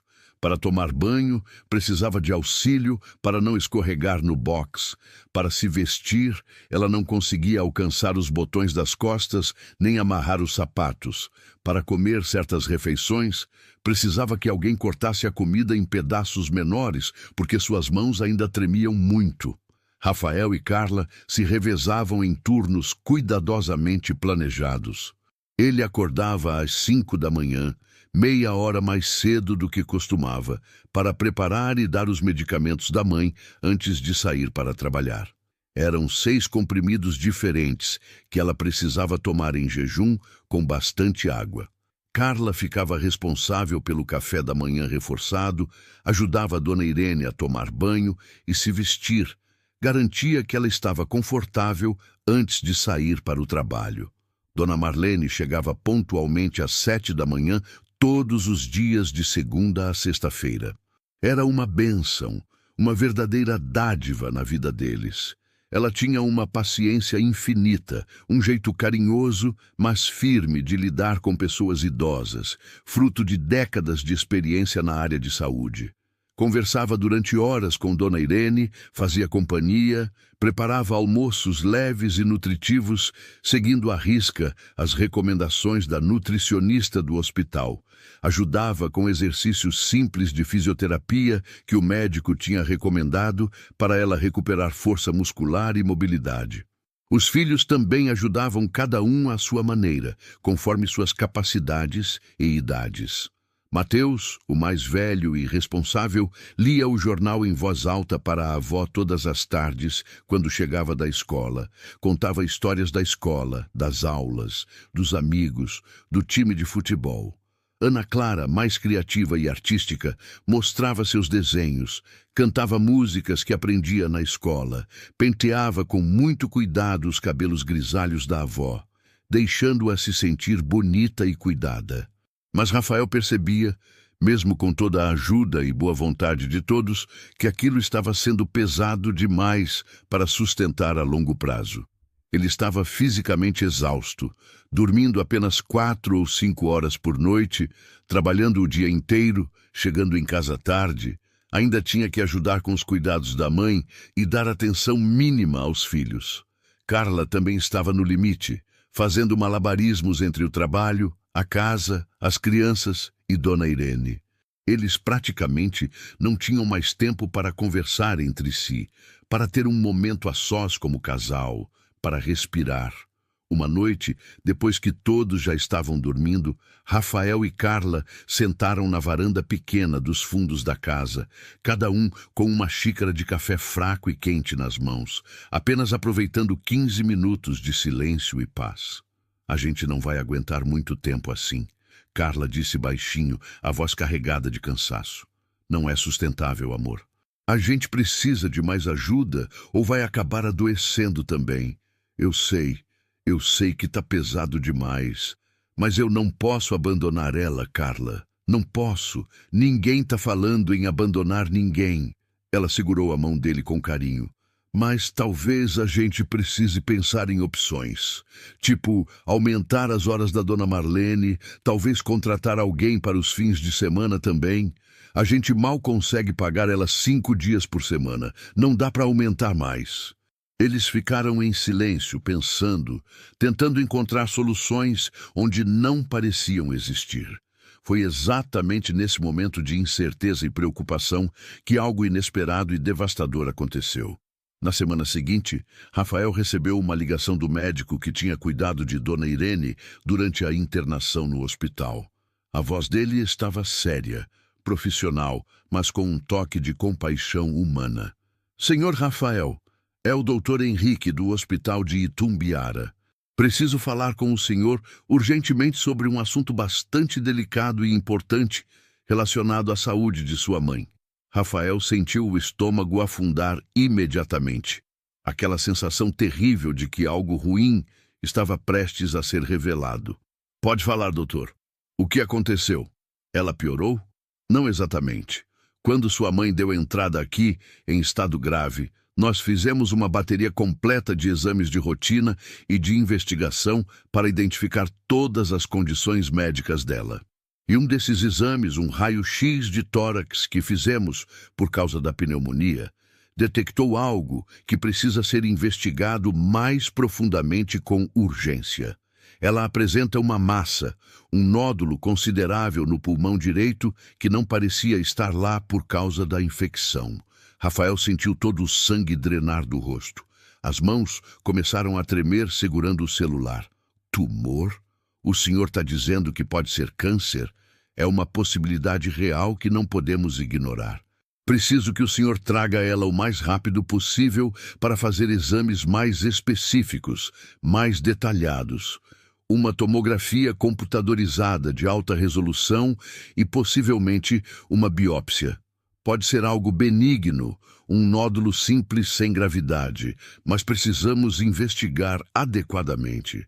Rafael marcou todos os exames para a semana seguinte, pegou folga do trabalho, mobilizou toda a família. Passou os dias seguintes num estado de ansiedade terrível, tentando manter a calma na frente de Dona Irene, não querendo preocupá-la antes de ter certeza, mas por dentro estava sendo consumido pelo medo. Os exames confirmaram o pior cenário possível. Dona Irene tinha um tumor maligno no pulmão direito, tecnicamente classificado como adenocarcinoma, em estágio avançado e já relativamente grande. O médico oncologista chamou Rafael para uma conversa particular extremamente difícil em seu consultório. Pelo tamanho, localização exata e características do tumor, uma cirurgia seria extremamente arriscada na idade dela, Sr. Rafael. Há grandes chances de ela não sobreviver ao procedimento cirúrgico em si. E mesmo se fizéssemos quimioterapia agressiva, o que seria muito difícil para o corpo frágil dela aguentar, as chances estatísticas de cura completa são extremamente baixas, para ser honesto. Estamos falando de uma expectativa de vida de alguns meses, talvez um ano, se tivermos muita sorte e o corpo dela responder excepcionalmente bem ao tratamento. Rafael não conseguiu segurar as lágrimas que explodiram. Chorou ali mesmo no consultório, na frente do médico que observava com respeito e compaixão. Não pode ser verdade. A gente acabou de trazer ela de volta. Acabou de salvar ela. Ela não pode ter câncer agora. Não pode. Eu sinto muitíssimo. Realmente sinto. É extremamente injusto, mas infelizmente esse é o quadro clínico real que temos. Rafael saiu do consultório completamente atordoado, como se estivesse flutuando, como se nada fosse real. Entrou no carro, mas ficou ali parado por mais de meia hora, incapaz de dirigir, apenas olhando para o nada, através do para-brisa. Como ia contar isso para a mãe? Como ia dizer para aquela mulher que tinha acabado de sobreviver a um abandono cruel, que tinha acabado de ganhar uma segunda chance de viver com dignidade, que agora ela tinha apenas alguns meses de vida pela frente? Quando finalmente chegou em casa, já era noite. Dona Irene estava na sala, fazendo crochê com Ana Clara, os dois concentrados em um trabalho delicado. Ela olhou para ele e imediatamente percebeu que algo estava completamente errado. Conhecia o filho bem demais para não notar. O que aconteceu, meu filho? Você está com cara de quem recebeu uma notícia muito ruim. Rafael se sentou ao lado dela no sofá, Mandou Ana Clara ir para o quarto fazer a lição de casa, pegou a mão da mãe entre as suas e respirou fundo várias vezes, tentando encontrar coragem. Mãe, os exames mostraram que a senhora está doente. Tem um tumor no pulmão. Câncer. Dona Irene ficou completamente em silêncio por um longo momento, apenas processando a informação lentamente. Então, ela assentiu com a cabeça devagar, como se no fundo já soubesse, já esperasse por isso. Eu já imaginava que tinha algo errado. Tenho sentido umas dores estranhas no peito há uns meses, uma tosse que não passava nunca. O médico disse que pode fazer tratamento, quimioterapia, mas ele foi honesto comigo. Disse que não é garantido que vá funcionar completamente. Dona Irene apertou a mão dele com mais força do que Rafael achava que ela conseguiria. Quanto tempo eu tenho, filho? Diz a verdade. Eu sou forte. Posso ouvir a verdade. Rafael sentiu a garganta fechando completamente, mas forçou as palavras a saírem. Alguns meses, talvez um ano, se o tratamento ajudar. Para sua completa surpresa, Dona Irene sorriu. Um sorriso triste, mas também de aceitação e paz. Então a gente tem que aproveitar e viver cada dia como se fosse o último, não é? Não vou desperdiçar o tempo que me resta com tristeza ou medo. Rafael tomou uma decisão que mudaria completamente suas prioridades de vida. Ele conversou longamente com o chefe, explicou toda a situação familiar difícil pela qual estava passando e conseguiu, depois de muita negociação, reduzir sua carga de trabalho significativamente.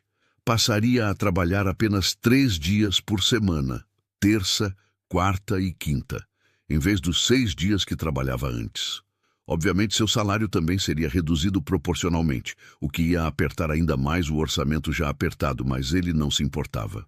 Dinheiro podia ser ganho de outras formas, outros trabalhos poderiam aparecer no futuro. Mas o tempo com a mãe, esse tempo era único, precioso, limitado e irreversível. Carla fez o mesmo tipo de sacrifício financeiro. Falou com a gerente da loja onde trabalhava e também conseguiu reduzir para meio período, trabalhando apenas das 9 da manhã até 1 da tarde. O salário dela caiu pela metade, mas ela também não hesitou. Eles queriam estar presentes, queriam aproveitar, queriam fazer daqueles últimos meses os melhores possíveis. Dona Irene começou o tratamento de quimioterapia 2 semanas depois. Os efeitos colaterais foram brutais, muito mais pesados do que ela ou qualquer um da família estava preparado.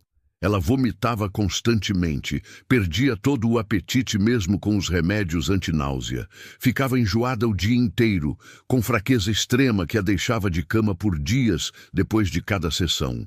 O cabelo que tinha começado a crescer de volta caiu novamente, dessa vez completamente, deixando-a careca. As sobrancelhas também caíram. As unhas ficaram fracas e quebradiças. A pele ficou amarelada e ressecada. Mas mesmo com todo esse sofrimento físico visível, Dona Irene nunca reclamava verdadeiramente. Sempre dizia, com um sorriso fraco, mas genuíno, que estava bem, que ia ficar melhor, que aquilo ia passar. Rafael admirava profundamente a força inabalável da mãe. Depois de absolutamente tudo que ela tinha passado na vida, ser abandonada para morrer, ser salva no último momento, descobrir um câncer terminal, ela ainda lutava, ainda tinha esperança, ainda se recusava a desistir. Uma tarde ensolarada de sábado, alguns meses depois do início do tratamento, Dona Irene pediu para conversar com Rafael a sós. Eles foram para o quintal pequeno dos fundos, sentaram-se debaixo da única árvore que tinha ali, uma mangueira velha que dava uma sombra gostosa. Filho, eu quero te pedir uma coisa muito importante. Preciso que você me ouça com atenção e com o coração aberto. Pode falar, mãe. Qualquer coisa que a senhora quiser. Se eu não sobreviver a essa doença, e a gente sabe que provavelmente não vou sobreviver mesmo, eu quero que você perdoe completamente a Patrícia, de verdade, do fundo do coração. Rafael sentiu um nó imenso na garganta. Esse era um assunto extremamente difícil. doloroso. Mãe, eu sei que é muito difícil, filho. Eu sei perfeitamente. Ela fez algo imperdoável, horrível, que me causou um sofrimento enorme. Mas eu já perdoei ela completamente. Já faz tempo. E você precisa perdoar também. Não por ela, mas por você mesmo. Ela me tirou 15 anos com a senhora, mãe. 15 anos preciosos que a gente podia ter passado juntos. Me tirou a chance de estar perto, de cuidar. Dona Irene pegou o rosto dele entre as mãos com ternura. Não tirou nada. Você escolheu se afastar há 15 anos atrás. E não foi uma escolha errada. Foi a escolha certa para você, para sua saúde mental, para construir sua própria família. A Patrícia fez as escolhas dela, escolhas terríveis e criminosas. Mas ela fez. E agora ela tem que viver para sempre com o peso dessas escolhas. Mas você, meu filho querido, você não precisa carregar o peso adicional do que ela fez. Você não precisa deixar a raiva e o ressentimento envenenarem seu coração pelo resto da vida. Rafael deixou as lágrimas escorrerem livremente pelo rosto. Eu vou tentar, mãe. Por senhora, eu prometo que vou tentar de verdade. Nos meses que se seguiram, Rafael cumpriu a promessa difícil que fez. Ele ligou para Patrícia pela primeira vez desde aquela conversa terrível no apartamento dela. A conversa foi extremamente difícil, cheia de pausas longas e silêncios desconfortáveis, mas no final dele, respirando fundo e engolindo todo o orgulho e raiva, ele conseguiu dizer as palavras que sabia que precisava dizer. Eu não aprovo o que você fez, Patrícia. Nunca vou aprovar. Foi horrível, cruel, imperdoável por qualquer padrão moral ou humano. Mas a mãe me pediu especificamente para te perdoar. E eu vou tentar. Por ela, não por você. Patrícia chorou copiosamente do outro lado da linha telefônica. Eu sinto muito, Rafael. Sinto muito de verdade. Se eu pudesse voltar no tempo e mudar tudo, eu mudaria. Eu juro que mudaria. Eu sei que você sente, mas sentir não muda o que aconteceu. O que você pode fazer agora é viver o resto da sua vida tentando ser uma pessoa melhor. Eles não viraram melhores amigos depois disso, nem voltaram a ter a relação próxima de irmãos que talvez nunca tiveram de verdade. Mas estabeleceram uma espécie de trégua frágil, uma ponte estreita entre dois lados de um abismo. Patrícia começou a visitar Dona Irene uma vez por mês, sempre trazendo alguma coisa. Flores, um bolo caseiro, livros de crochê. As visitas eram tensas e cheias de não-ditos no início, conversas superficiais sobre tempo e trivialidades. Mas com o passar do tempo, foram ficando gradualmente mais leves, mais genuínas. Dona Irene ficava visivelmente feliz em ver os dois filhos juntos na mesma sala, mesmo que ainda houvesse uma distância emocional enorme entre eles. O Natal se aproximava rapidamente. Seria o primeiro Natal que Rafael passaria com a mãe em exatos 15 anos. Ele queria desesperadamente que fosse especial, memorável, perfeito. Mesmo sabendo, com uma certeza dolorosa no coração, que provavelmente seria também o último Natal que teriam juntos. Carla e as crianças se empenharam totalmente em ajudar a tornar a data especial. Compraram uma árvore de Natal pequena, mas bonita em uma promoção. Penduraram luzes coloridas por toda a casa, colocaram enfeites que eles mesmos fizeram com materiais simples, papel colorido, cola, purpurina. Ana Clara fez uma estrela dourada linda para o topo da árvore. Mateus ajudou o pai a pendurar as luzes na varanda da frente da casa. Dona Irene participava de tudo que conseguia, sentada em uma cadeira confortável, dando palpites, contando histórias dos natais de antigamente, quando Rafael era criança. No dia 24 de dezembro, a casa de Rafael estava completamente transformada, cheia de vida e luz. Ele tinha convidado alguns vizinhos próximos que tinham se tornado amigos ao longo dos anos, alguns colegas de trabalho que não tinham para onde ir passar a data. Patrícia também foi convidada e, para surpresa de todos, ela aceitou e veio, trazendo uma torta de nozes maravilhosa que Dona Irene adorava desde sempre. Dona Marlene, A cuidadora, que tinha se tornado praticamente parte da família, também foi convidada e trouxe um pudim de leite condensado que parecia ter sido feito pelos anjos. A ceia foi simples financeiramente, mas farta emocionalmente. Um peru modesto que Carla conseguiu comprar em prestações, farofa temperada com bacon e passas, arroz branco soltinho, saladas coloridas, frutas da estação. Nada muito sofisticado ou caro, mas feito com todo o amor e cuidado do mundo. Todos se sentaram ao redor da mesa, que precisou ser aumentada com uma tábua extra para caber todo mundo. E Rafael fez uma oração de agradecimento emocionada antes de começarem a comer. Depois da ceia, todos se acomodaram na sala apertada. Mateus tinha aprendido a tocar violão nos últimos meses, praticando todos os dias, e tocou algumas músicas natalinas tradicionais com surpreendente habilidade. Ana Clara cantou com sua voz cristalina de criança, e todos acompanharam. Dona Irene estava absolutamente radiante, com um brilho nos olhos que há muito tempo Rafael não via, sorrindo largo, batendo palmas no ritmo, cantarolando junto quando tinha energia. Quando a noite já estava avançada e os convidados foram gradualmente se despedindo e indo embora, Dona Irene chamou Rafael, Carla, Patrícia e os netos para ficarem mais perto dela. Ela estava visivelmente cansada depois de tanta emoção e atividade, mas também incrivelmente feliz. Eu quero agradecer profundamente a todos vocês, do fundo do meu coração. Esse foi, sem sombra de dúvida, o melhor Natal da minha vida inteira, porque eu estou cercada de quem eu amo mais nesse mundo. E não importa quanto tempo me resta pela frente, se são dias, semanas, meses, eu vou levar esse momento lindo comigo para sempre, até meu último suspiro. Todos se abraçaram e choraram juntos, mas eram lágrimas de felicidade misturadas com tristeza, de amor misturado com a consciência dolorosa da finitude da vida.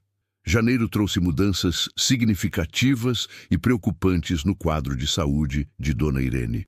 O tratamento de quimioterapia não estava funcionando como os médicos esperavam e desejavam.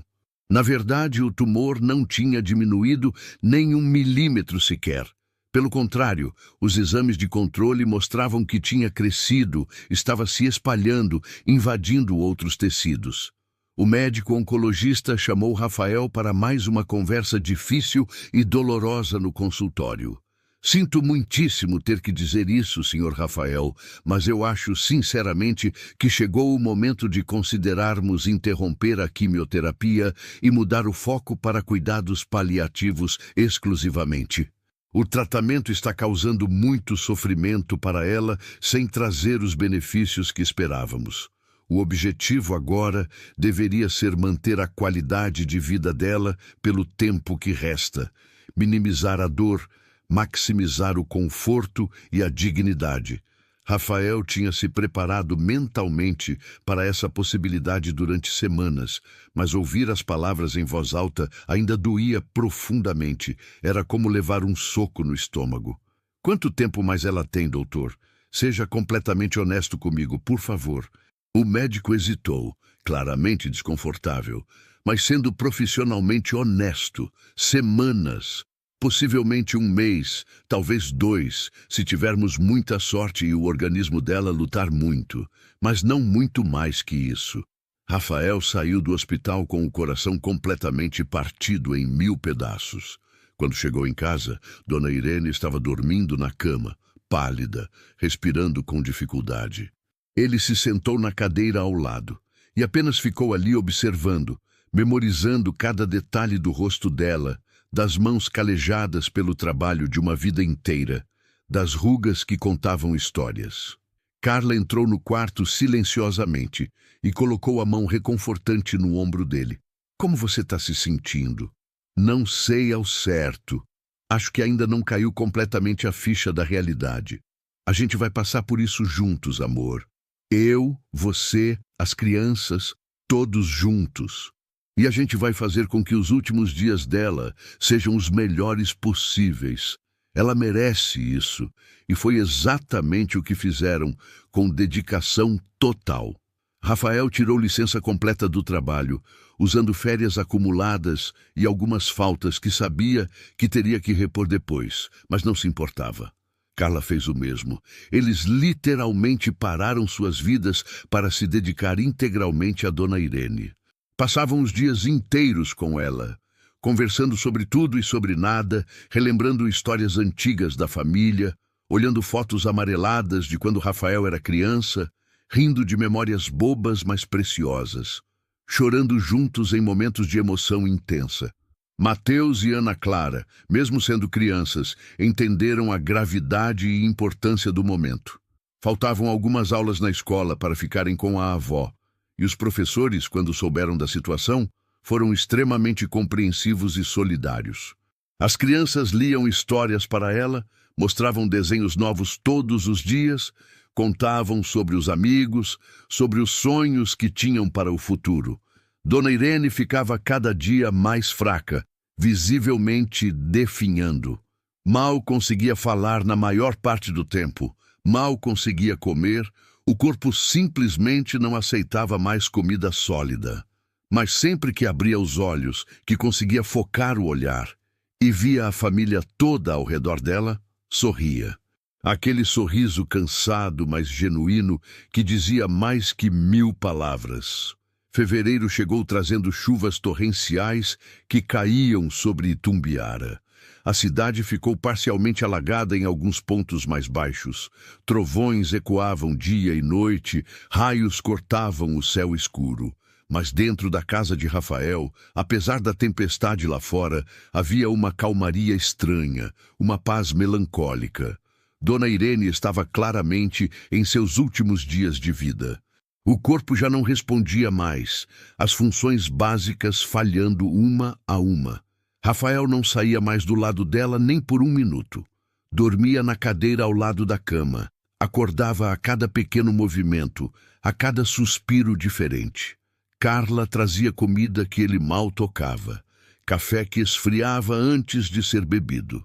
Não tinha fome, só queria estar ali, presente, cumprindo a promessa que fez.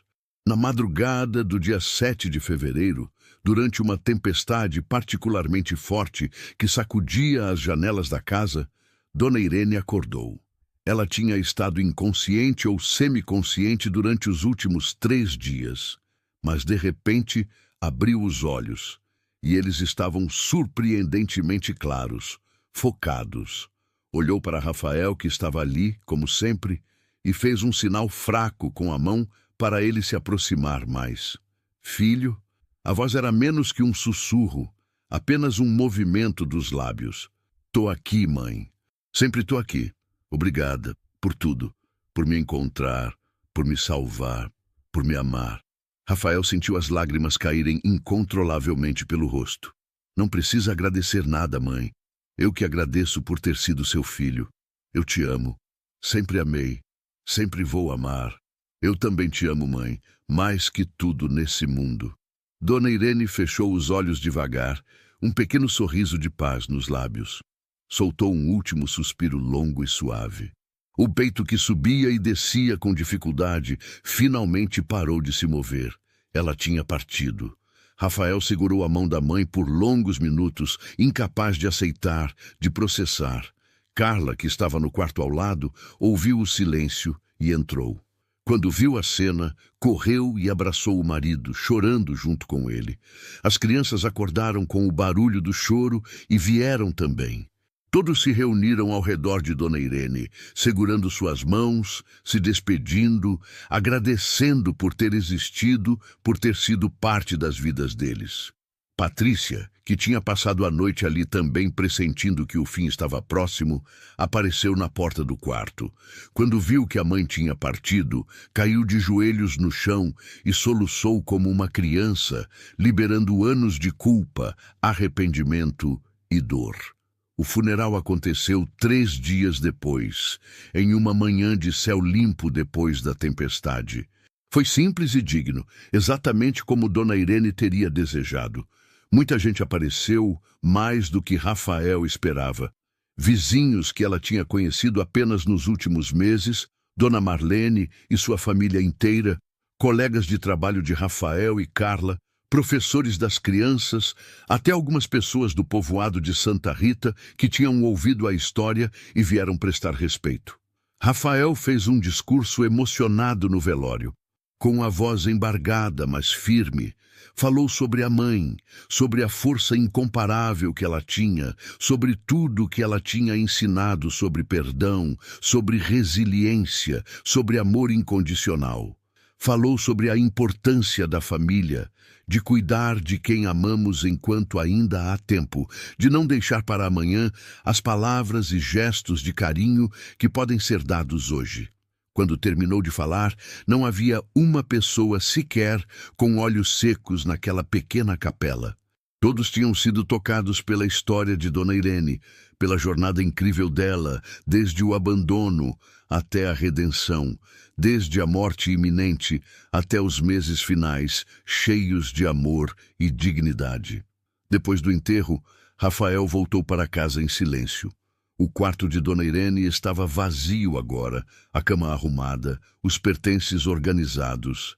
Mas ainda tinha o cheiro característico dela, ainda tinha a presença dela impregnada em cada canto. O crochê inacabado que ela tinha começado ainda estava na mesinha ao lado da cama.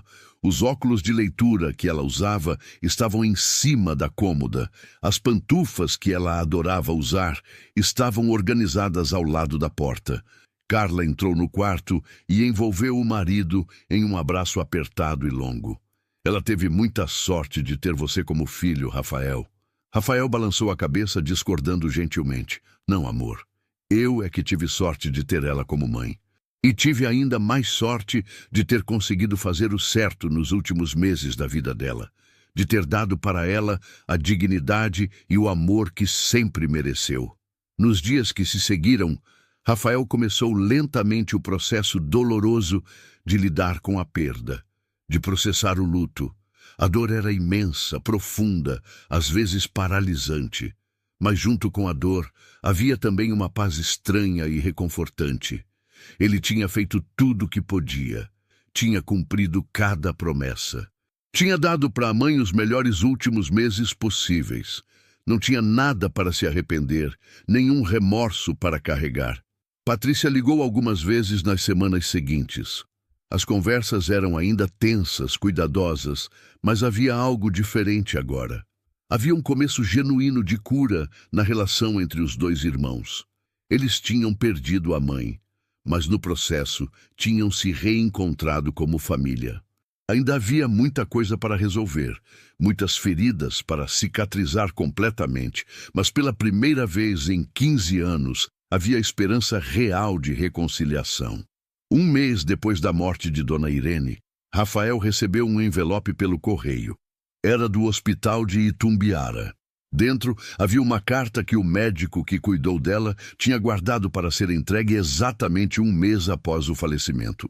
Com as mãos tremendo incontrolavelmente, Rafael abriu e leu: Meu querido filho Rafael, se você está lendo esta carta agora, é porque eu já parti desse mundo.